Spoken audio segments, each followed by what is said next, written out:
श्री नागेश्वर ज्योतिर्लिंग उत्पत्ति पौराणिक कथा। दारुका नाम की एक प्रसिद्ध राक्षसी थी जो पार्वती जी से वरदान प्राप्त कर अहंकार में चूर रहती थी।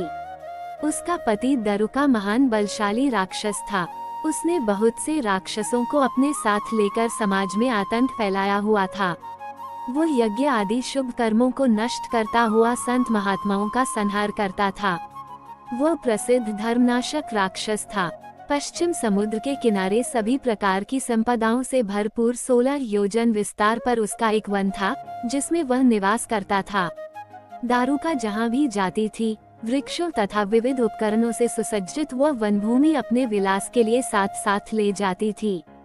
महादेवी पार्वती ने उस वन की देखभाल का दायित्व दारुका को ही सौंपा था, जो उनके वरदान के प्रभाव से उसके ही पास रहता था। उससे पीड़ित आम जनता ने महर्षि औरव के पास जाकर अपना कष्ट सुनाया। शरणागतों की रक्षा का धर्म पालन करते हुए महर्षि औरव ने राक्षसों को शाप दे दिया। उन्होंने कहा कि जो राक्षस इस पृथ्वी पर प्राणियों की हिंसा और यज्ञों का विनाश करेगा, उसी समय वह अपने प्राणों से हाथ धो बैठेगा। महर्षि औरव द्वारा दिए गए शाप की सूचना जब देवताओं को मालूम हुई, तब उन्होंने दुराचारी राक्षसों पर चढ़ाई कर दी। राक्षसों पर भारी संकट आ पड़ा। यदि वे युद्ध में देवताओं को मारते हैं तो शाप के कारण स्वयं मर जाएंगे, और यदि उन्हें नहीं मारते हैं तो पराजित होकर स्वयं भूखों मर जाएंगे। उस समय दारुका ने राक्षसों को सहारा दिया और भवानी के वरदान का प्रयोग करते हुए वह संपूर्ण वन को लेकर समुद्र में जा बसी।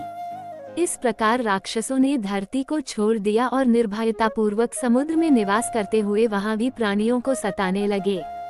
एक बार धर्मात्मा और सदाचारी सुप्रिय नामक शिव भक्त वैश्य था। जब वह नौक पर सवार होकर समुद्र में जलमार्ग से कहीं जा रहा था, उस समय दारुक नामक एक भयंकर बलशाली राक्षस ने उस पर आक्रमण कर दिया। राक्षस दारुक ने सभी लोगों सहित सुप्रिय का अपहरण कर लिया और अपनी पुरी में ले जाकर उसे बंदी बना लिया। चूंकि सुप्रिय शिव जी का अनन्य भक्त थे, इसलिए वह हमेशा शिव जी की आराधना में तन्मय से लगे रहते थे। कारागार में भी उनकी आराधना बंद नहीं हुई और उन्होंने अपने अन्य साथियों को भी शिव जी की आराधना के प्रति जागरूक कर दिया। वे सभी शिव भक्त बन गए। कारागार में शिव भक्ति का ही बोलबाला हो गया। जब इसकी सूचना राक्षस दारुक को मिली तो वह क्रोध में उबल उठा। उसने देखा कि कारागार में सुप्रिय ध्यान लगाए बैठा है, तो उसे डांटते हुए बोला, वैश्य, तू आंखें बंद करके मेरे विरुद्ध कौन सा षड्यंत्र रच रहा है? वह जोर जोर से चिल्लाता हुआ धमका रहा था। इसका उस पर कुछ भी प्रभाव न पड़ा। घमंडी राक्षस दारुक ने अपने अनुचरों को आदेश दिया कि इस शिव भक्त को मार डालो। अपनी हत्या के भय से भी सुप्रिय डरे नहीं और वह भयहारी संकटमोचक भगवान शिव को पुकारने में ही लगे रहे। देव, आप ही हमारे सर्वस्व हैं, आप ही मेरे जीवन और प्राण हैं।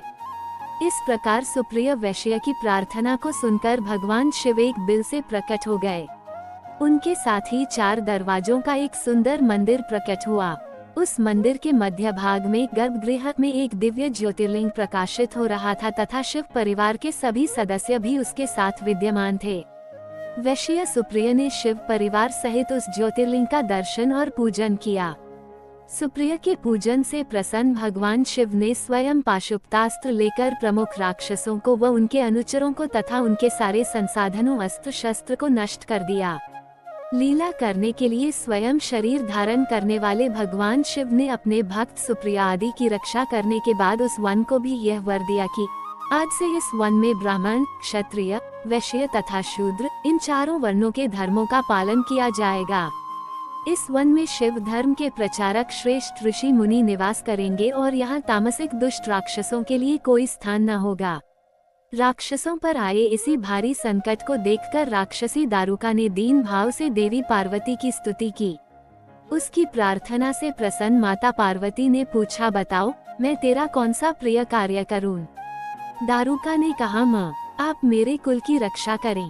पार्वती ने उसके कुल की रक्षा का आश्वासन देते हुए भगवान शिव से कहा, नाथ, आपकी कही हुई बात इस युग के अंत में सत्य होगी, तब तक ये तामसिक सृष्टि भी चलती रहे, ऐसा मेरा विचार है।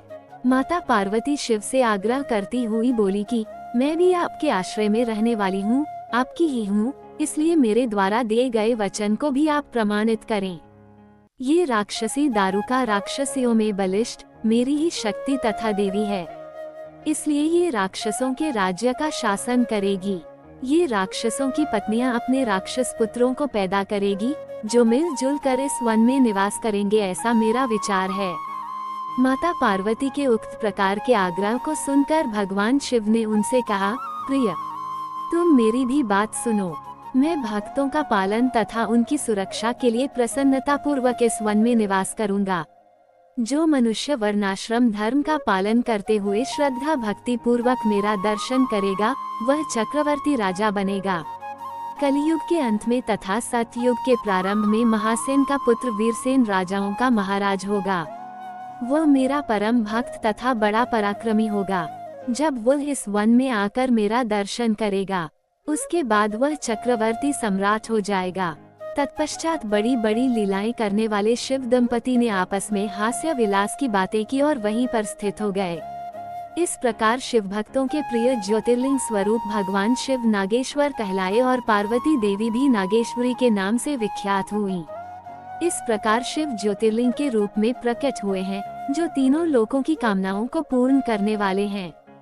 नागेश्वर ज्योतिर्लिंग के दर्शन करने के बाद जो मनुष्य उसकी उत्पत्ति और महात्म्य संबंधी कथा को सुनता है, वह समस्त पापों से मुक्त हो जाता है तथा संपूर्ण भौतिक और आध्यात्मिक सुखों को प्राप्त करता है।